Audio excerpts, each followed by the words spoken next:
Hey everybody, welcome back to another It's Not a Problem, It's a Passion video, which if you're returning, thank you. If you're new, welcome. Today I would want to talk about the Anker Solix C300AC, and this is editing Kevin here. I got all the footage and everything that I needed, but an intro. So, here's my intro.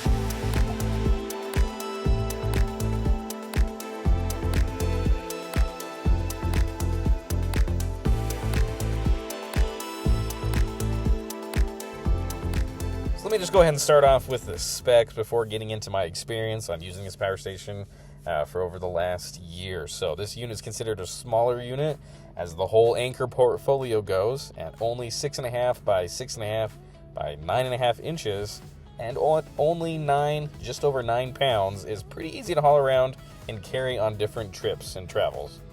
Starting at the top, we have an LED light that some in the internet have labeled as the Anker Unibrow. It just makes me chuckle because this is across several of their products for several years. Even when they were doing the old 500 series power stations, they had this Unibrow.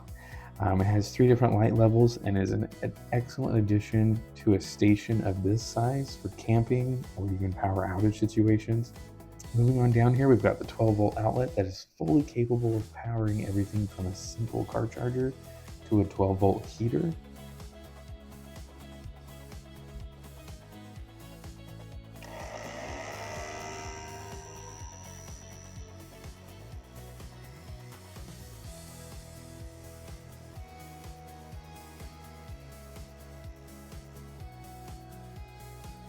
Moving on to the right, we have the wonderful screen that is not the easiest to see outside that I personally have experienced, but it's easy enough and gives you all the information that you need, like the amount of watts that are going in and out, and the remaining time that the power station either has to charge up or how much time you have left on the discharge. There's also symbols that show what aspects are on and off, kind of just quickly to help you identify what its current operations are. And yes, don't judge, okay? I don't like to pull off screen protectors, okay? We're just gonna move on.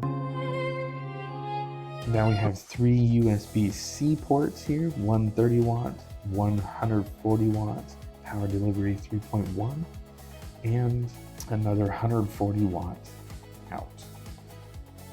Now, something interesting here when we're looking at these USB-C ports. So there is the 3 that you have right here, but the oddity that I see here as well is there's this flap right here. So if you want to use this middle USB-C port, okay, that's great. But if you want to use an XT60 and you want to charge, well then you got to cover the USB-C and you have your XT60 there. Okay, but now if you want to charge or have the other USB, there you go. You'll have that. It's an interesting design. I'm not so sure. Now, I want to make it very clear here and very important that when you are charging AC, you cannot, and I repeat, you cannot charge DC at the same time. Some power stations will allow you that opportunity, like some of their bigger siblings or cousins to this one will allow you that opportunity. This one does not. If you plug in AC and you're charging AC, those 3 USB-Cs are all out. Not any one of them are going to be in. So just be mindful of that. Moving a little bit lower, we have the USB-A port, which though becoming more and more rare on a lot of things, still very useful for a wide range of devices. And on this one, and on some of the other power stations I have specifically, I do still use the USB-A port quite often.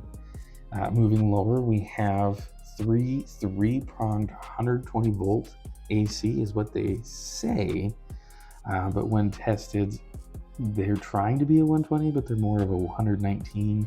The highest I saw with no load is 119.8. So you put a little bit of load on it, and it's going to come down into the 119, 118 range, which is still really good for a power station of this size. But something to note if you have devices that require the very specific 120 or higher. This won't quite reach that. Inside, we have 288 watt hours of a lithium iron phosphate battery that provides all of the capabilities of what this can do. Lithium iron phosphate batteries are an industry average, or even the standard, I would say, and they do last significantly longer. If you were to charge and discharge this particular power station once a day, it would last you for over 10 years, and Anker still says 80% of its original value. That's over 3,000 cycles is what it's rated for, which is crazy. This, kind of a side note for this power stations, this is a better chemistry versus other stations that you can see, the lithium ion or the lithium NMC, which you can get a lot more power in a smaller space with those, but then you're only looking at 500 to 1,000 cycles on those, and then those are not necessarily considered as safe as lithium iron phosphate. So with its rated 300 watt continuous output with a 600 watt surge, it's good at small things like lights, fans, laptops, TVs, running the internet.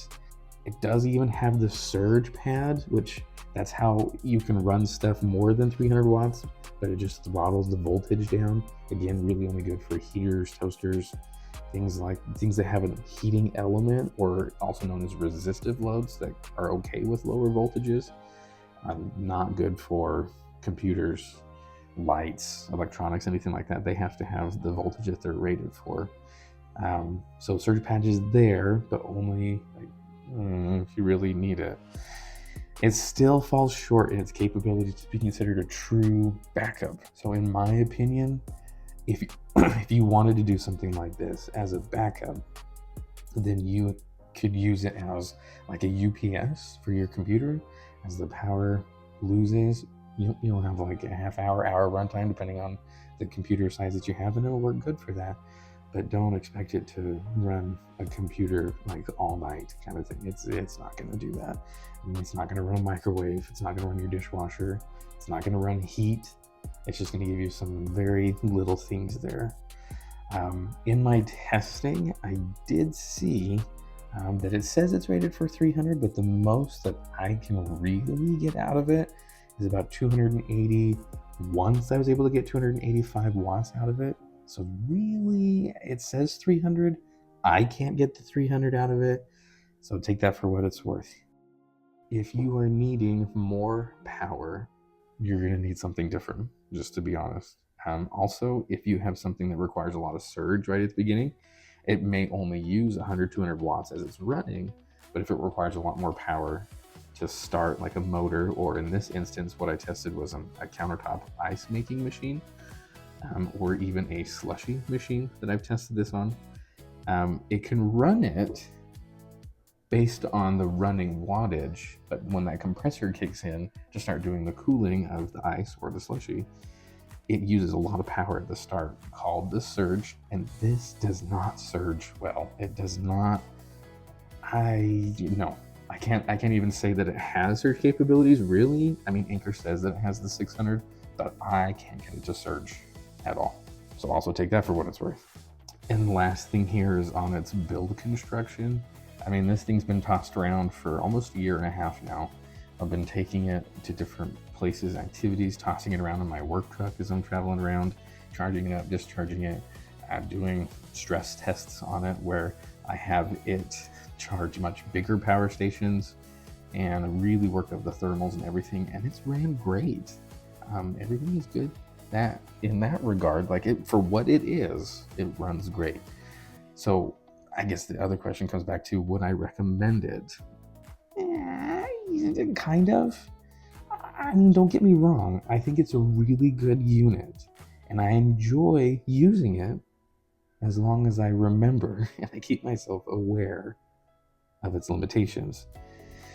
And sometimes I have to also take deep breaths and remember that it has the limitations for my particular use cases.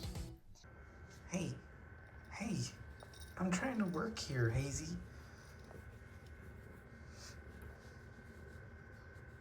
What I would recommend instead at this price point and in this power class and battery capacity, well, I would actually recommend the EcoFlow River 3 Plus over this one, and I am working on a video for that one. So go ahead and like and subscribe, and don't forget to click on that notification icon. I am working on that video. Also, down in the comments, let me know. I did this one a little bit different. I didn't want to like give it a grade. I didn't want it to get super technical. I kind of wanted just to be a brief overall. I'm gonna make more videos so you can actually see more of me using it and how, you know, I stress test it and all that fun stuff. I'm gonna make more of those. But let me know how you thought this was a little different. Do you like this more, or do you want to go back to the technical? So leave that down in the comments. And as always, remember, it's not a problem, it's a passion.